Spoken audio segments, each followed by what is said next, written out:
istorya sa taninyo kadali. I remember a story is told of a pastor. And this pastor likes to visit his members. Trabaho gina as pastor. And so one morning, the pastor visited his senior member.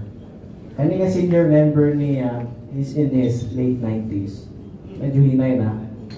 And then, the pastor suddenly noticed sa tapat ani nga senior na member na ay bowl. May dako kayo nga bowl. Ang unod sa bowl kay almond. Peanut.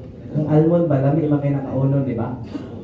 And so, while talking and updating with this senior member, the pastor began to eat the almond peanuts. While talking. And the senior member, sa katabihan ni pastor, wala nakatingog.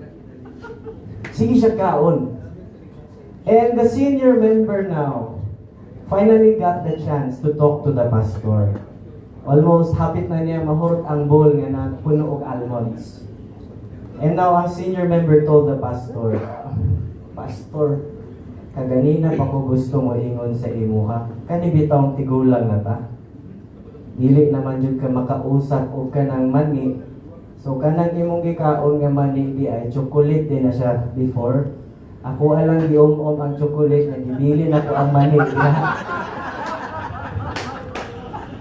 And so the pastor now begins to realize that he was not paying attention all this time.